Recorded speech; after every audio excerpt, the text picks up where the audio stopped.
prawa człowieka się rozbudowują. Prawa człowieka się rozbudowują i jakby na przykład Karta Praw Podstawowych, która jest takim najbardziej nowoczesnym aktem, jeśli chodzi o prawa człowieka, gwarantuje nam takie prawa, których wcześniej nie było. Na przykład prawo do ochrony danych osobowych. Wcześniej tego prawa nie było, teraz ono jest. Albo na przykład prawo do integralności fizycznej naszego ciała, żeby nikt nie mógł pobierać i badać naszych komórek bez naszej zgody. Daje nam również Karta Praw Podstawowych prawo do dobrej administracji. Tego wcześniej nie postrzegano jako prawo człowieka, a teraz te prawa weszły. Też rozumienie poszczególnych praw się zmienia. Na przykład kiedyś prawo do życia rodzinnego to było rozumiane tylko jako prawo do jakby heteronormatywnego małżeństwa i posiadania dzieci. Obecnie prawo przez Europejski Trybunał Praw Człowieka, prawo do życia rodzinnego jest rozumiane w ten sposób, że również pary homoseksualne mogą tworzyć związki i w dodatku związki delegalizować.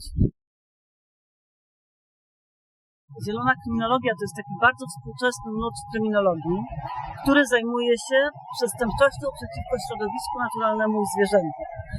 I jakby to jest według mnie jedna z najważniejszych dziedzin kryminologii, ponieważ zajmuje się najbardziej współczesnymi problemami, takimi jak globalne ocieplenie, zanieczyszczenie środowiska, zanieczyszczenie wody, zanieczyszczenie gruntów, też krzywdą zwierząt. To są wszystko takie tematy, które w XXI wieku są bardzo aktualne i powiem tak, że one nie, na przykład globalne ocieplenie powoduje więcej szkody w życiu ludzkim niż zwykła przestępczość. Zwykła pospolita przestępczość, owszem, jest dolegliwa, natomiast nie dezorganizuje tak wielkiej liczbie ludzi i życia, jak na przykład zmiany związane z globalnym ociepleniem. Ja myślę, że to jest wybieg, w którym kiedyś mieszkały misie polarne.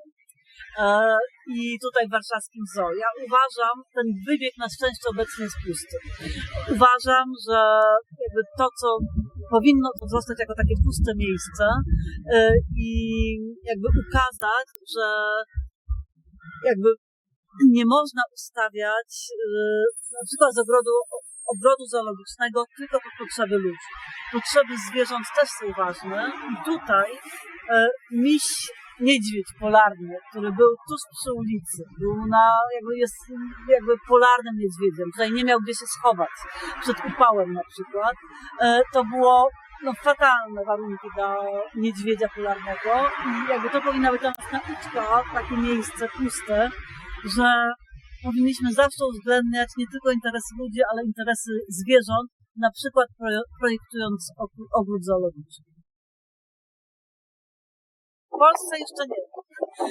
W Polsce jest tak, że rzeka jest przedmiotem przestępstwa, czyli przedmiotem przestępstwa takim samym jak na przykład samochód, który kradną. Natomiast na świecie, na przykład w Kanadzie, już jest tak, że rzeki mają osobowość prawną.